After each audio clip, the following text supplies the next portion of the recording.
नमस्कार विद्यार्थी मित्रांनो. तर आज आपण बघतो आहे poem 3.1 if. The poet of this poem is Rudyard Kipling.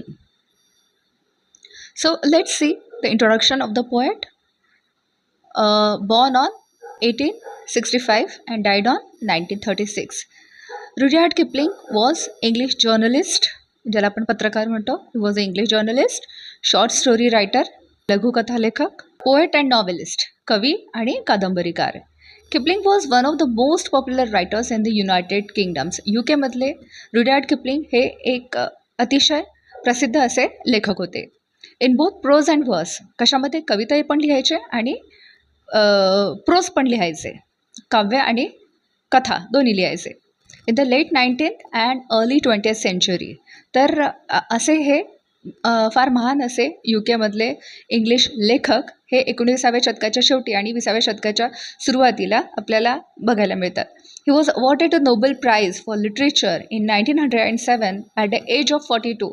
वयाच्या 42व्या वर्षी त्यांना लिटरेचरमधला म्हणजे साहित्यामधला जे काही त्यांनी इंग्रजी साहित्य लिहिलं त्याच्यासाठी त्यांना नोबेल प्राईजसुद्धा मिळालेलं आहे. आणि आपल्याला माहिती आहे की Nobel prize is not a small thing, it's not a small achievement. म्हणजे त्या व्यक्तीचं, त्या लेखकाचं कार्य पण तेवढं मोठं असावं लिटरेचरमध्ये, म्हणून त्यांना नोबेल प्राईज मिळाला. He was the first writer writing in English to receive the prize. आणि इंग्रजी लेखन करणारा तो एक पहिला कवी होता, लेखक होता की ज्याला नोबेल प्राईज मिळाला. This poem deals with advice given by father to his son. आता ही जी कविता आहे इफ आपण जे बघणार आहोत, ही कविता is nothing but an advice. म्हणजे आपण म्हणतो की मुलाच्या पायात जेव्हा वडिलांची चप्पल यायला लागते, फिट बसायला लागते, तेव्हा समजून जायचं की मूल मोठं झालेलं आहे. आणि मग ते मोठं झालेलं असताना, मोठं म्हणजे अजूनही काही टोटली ग्रोनअप झालेलं नाही आहे, परंतु तरीसुद्धा तो ज्या एजमध्ये आहे त्या एजमध्ये त्याला बऱ्याचशा गोष्टी कळतात. पण तरीसुद्धा एक वडील म्हणून मुलाला एक ॲडवाईस दिली जात आहे की एक चांगलं ह्युमन बिंग बनण्यासाठी, एक चांगलं सिटिझन बनण्यासाठी, एक चांगली व्यक्ती बनण्यासाठी काय करावं आणि काय करू नये, हा एक सल्ला असतो वडिलांनी मुलाला दिलेला. तर या ठिकाणी कवितेचं नाव बघा, if. If is the name of the poem. If म्हणजे काय, तर जर. जर आपण असं केलं, जरच्या नंतर काय येतो तर. जर असं केलं तर तसं होईल, असं केल्यास तसं होईल. तर या ठिकाणी सल्ला दिलेला आहे मुलाला की जर, here is the first answer. If you can keep your head when all about you are losing theirs and blaming it on you. बघा, आयुष्य जगत असताना बऱ्याचदा अशा गोष्टी घडतात की ज्या गोष्टी केल्यानंतर तुम्ही ती गोष्ट चांगली करा किंवा वाईट करा, पण ती गोष्ट चांगली झाली नाही, चुकली किंवा तुमच्याकडनं काही चूक झाली म्हणून इतर लोक तुम्हाला ब्लेम करत असतात. कुठलाही ब्लेम लोक स्वतःवर घेत नाही, मान्य करत नाही, तर ते दुसऱ्यावर लोटत असतात. त्याच्यामुळे आयुष्यामध्ये काही गोष्टी अशा घडतील की जेव्हा इतर लोक तुला काय करतील, ब्लेम करतील, म्हणजे तुझ्यावर आरोप करतील. आणि अशा वेळेस या ठिकाणी पोएट काय म्हणत आहे, if you can keep your head. जर का तू तुझं डोकं शांत ठेवू शकत असशील, किंवा when all about you are losing theirs and blaming it on you. जेव्हा इतर लोकांचं डोकं तापलेलं आहे, ते लोक तुला काहीतरी ब्लेम करत आहे, आणि अशा वेळेस जर का तू तुझं डोकं शांत ठेवू शकत असशील तर. If you can trust yourself when all men doubt you and make allowance for their doubting too. जर का तू स्वतःवर विश्वास ठेवू शकत असशील, if you can trust yourself, स्वतःवर विश्वास ठेवू शकत असशील, when all men doubt you, जेव्हा सगळेजण तुझ्यावर डाऊट घेतात, तुझ्यावर संशय घेतात. But make allowance for their doubting too. पण ते तुझ्यावर डाऊट का घेत आहे, संशय का घेत आहे, याचासुद्धा थोडासा काय कर, विचार कर. म्हणजे तुझ्याबद्दल जे इतरांचं मत झालेलं आहे, जे डाऊटिंग त्यांच्या मनामध्ये आलेलं आहे, ते काय येत आहे त्याच्याबद्दलसुद्धा विचार कर. म्हणजे आपल्या वागण्यामधून काही चूक तर नाही होत आहे ना, ते सुद्धा बघ. If you can wait and not be tired by waiting. जर का तू वाट बघू शकत असेल आणि तुला वाट बघायचा कंटाळा येत नसेल, or being lied about, don't deal in lies. आणि जेव्हा एखाद्या व्यक्तीबद्दल खोटं बोललं जातं, बीइंग लाईड अबाउट मीन्स एखाद्याबद्दल खोटं बोललं जाणं, डोंट डील इन लाईज, तेव्हा ते जे गॉसिपिंग चालतं, ते जे काही खोटारडेपणा चालतो, तू सुद्धा त्याचा पार्ट बनू नकोस. संयम ठेव, वाट बघायला शिक. आणि जर का तू हे असं करू शकत असशील तर. Or being hated, don't give way to hating. जर का तुझा कोणी तिरस्कार करत असेल तर इतरांना तुझा तिरस्कार करू देऊ नकोस, किंवा तू इतरांचा तिरस्कार करू नकोस. Don't give way to hating. तू इतरांचा तिरस्कार करू नको किंवा कोणाला तुझा तिरस्कार करू म्हणजे कोणी तुझा तिरस्कार करतील अशा पद्धतीने वागू नकोस. And yet don't look too good not talk too wise. अति जास्त चांगला सुद्धा बनू नकोस आणि फार ज्याला आपण म्हणतो फार शहाणपणाच्या गोष्टी करणे, फार मोठेपणाचा आव आणून अतिशय हुशारीच्या गोष्टी करणे, अशासुद्धा गोष्टी जर का तू करत नसशील तर. बघा next answer. If you can dream and not make dreams your master. बघा स्वप्न बघणं अतिशय चांगली गोष्ट आहे, प्रत्येकाने स्वप्न बघावं, पण स्वप्न बघितल्यानंतर जर का तू स्वप्न बघू शकतो आहे and not make dreams your master, त्या स्वप्नांना तुझ्यावर राज्य करू देत नसशील तर. स्वप्न सगळ्यांनी बघायचे आहे, पण त्या स्वप्नाला तुमच्यावर रूल करू द्यायचं आहे का? नाही. Not make dreams your master.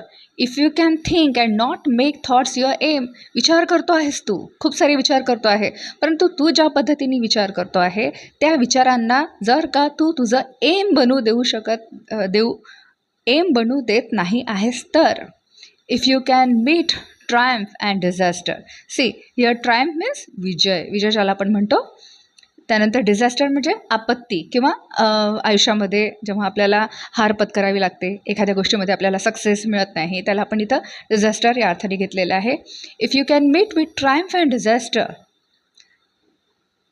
And treat those two impostors just the same. बघा कधीकधी आपल्याला एखाद्या गोष्टीमध्ये यश प्राप्त होतं, तर अशा वेळेस हुरळून जायचं नसतं, अतिशय त्याचा उन्माद करायचा नसतो. आणि कधीकधी आयुष्यामध्ये हार येते, डिझास्टर येते, आपल्याला यश येत नाही, अशा वेळेस खचून जायचं नसतं. म्हणजे विजय मिळाला आहे म्हणून उन्माद करू नये आणि हार आयुष्यामध्ये आपल्या वाट्याला आलेले आहे म्हणून खचून जाऊ नये. See nothing is permanent. ही गोष्ट आपल्याला नेहमी लक्षात ठेवायची आहे. प्रत्येक दिवस प्रत्येक वेळ ही सारखी नसते. आज गोष्टी आपल्या फेवरनी नसतील, पण उद्या कदाचित त्याच गोष्टी आपल्या फेवरनी होईल, परिस्थिती आपल्या फेवरनी होईल. त्यामुळे ह्या ज्या दोन गोष्टी आहे, या दोन्ही गोष्टींना काय म्हटलेलं आहे? इम्पोस्टर म्हणजे ढोंगी. ठीक आहे, तर ह्या treat those to impostors just the same. दोन्ही हे ढोंगी ज्या गोष्टी आहेत, विजय आणि हार, ह्या दोन्ही गोष्टीला जर का तू बळी पडत नाही आहेस, या दोन्हींना जर का तू इक्वली ट्रीट करतो आहेस. If you can bear to hear the truth you have spoken. Twisted by knaves to make a trap for fools. If you can bear to hear the truth. जर का तू सत्य ऐकून घेण्याची ताकद ठेवू शकत असशील, यू हॅव स्पोकन, जे तू बोललेलं आहेस तेच जर का परत तुझ्या कानावर येत आहे. ट्विस्टेड बाय नेव्स, पण कशा पद्धतीने? ट्विस्टेड बाय नेव्स म्हणजे इतरांनी त्याला, तू जे बोलला आहेस त्याला घुमवून फिरवून काहीतरी वेगळा त्याचा अर्थ काढून तुझ्यासमोर येत आहे आणि ते जर का तू ऐकून घेण्याची ताकद ठेवत आहेस. To make a trap for fools म्हणजे जे फूल्स आहे, जे मूर्ख आहे, त्यांना त्या जाळ्यामध्ये, ते लोक काय करतात, जाळ्यामध्ये अडकवण्यासाठी काय करतात, अशा पद्धतीने जे सत्य आहे त्याला घुमून फिरवून बोलतात. आणि ते जर का तू ऐकण्याची ताकद ठेवत असशील, तुझ्यामध्ये ताकद असेल. Or watch the things you gave your life to broken and stood them build them up with worn out tools.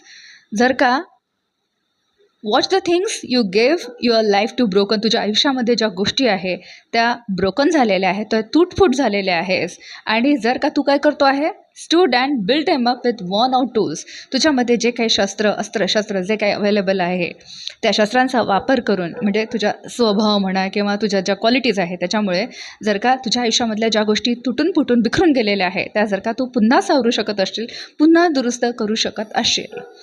If you can talk with crowds and keep your virtue. जर का तू गर्दीमध्ये, जमावामध्ये बोलतो आहेस म्हणजे मिक्स होतो आहेस, and keep your virtue. बघा जेव्हा आपण समाजामध्ये वावरतो तेव्हा वेगवेगळ्या तऱ्हेचे, वेगवेगळ्या पद्धतीचे लोक असतात, तेव्हा त्यांच्याशी डील करत असताना तुझ्यामधले जे व्हर्च्यूज आहे, ज्या क्वालिटीज आहे, जे इथिक्स आहे ते तू मेंटेन करून ठेवतो आहेस. वॉक विथ किंग्स नॉ लूज द कॉमन टच.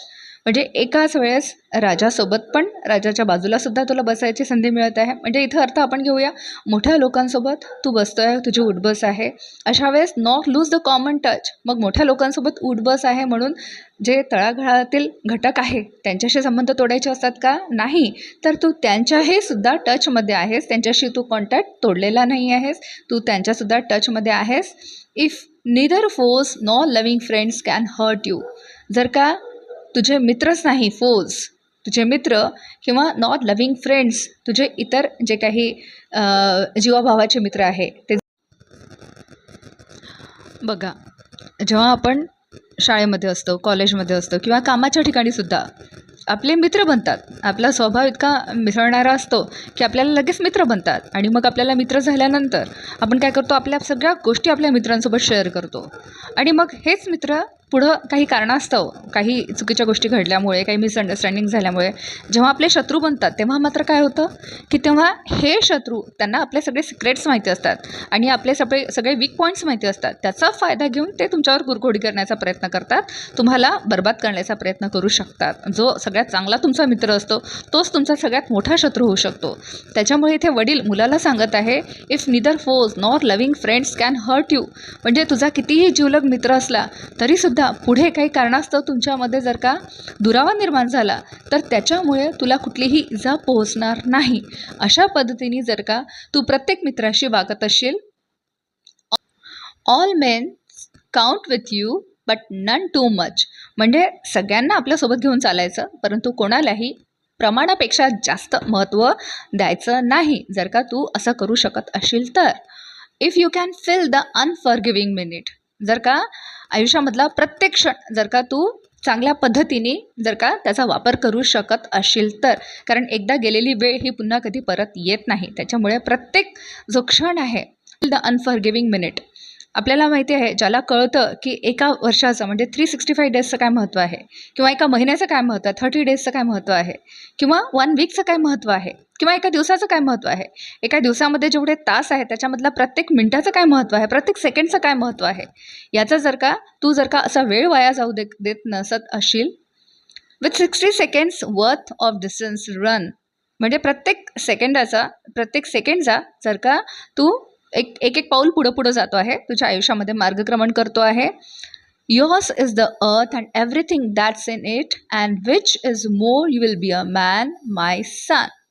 आणि जर का हे सगळं जर का तू करू शकत असशील तर माझ्या मुला, योर्स इज द अर्थ, ही पृथ्वी तुझी आहे, हे जग तुझं आहे, and everything that's in it, आणि ह्या जगात जे काही आहे, ज्या काही गोष्टी आहेत त्या सगळ्या गोष्टी तुझ्या आहेत. And which is more you will be a man my son. आणि ह्या सगळ्या गोष्टींमुळेच, ह्या सगळ्या गोष्टी जर का तू करू शकत असशील, पाळू शकत असशील, फॉलो करू शकत असशील तरच तू एक चांगला माणूस बनू शकशील माझ्या मुला.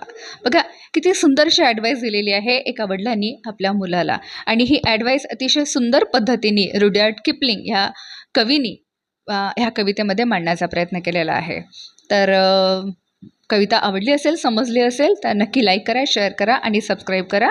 पुन्हा भेटूया एका नवीन व्हिडिओसोबत. तोपर्यंत हॅव अ नाईस डे.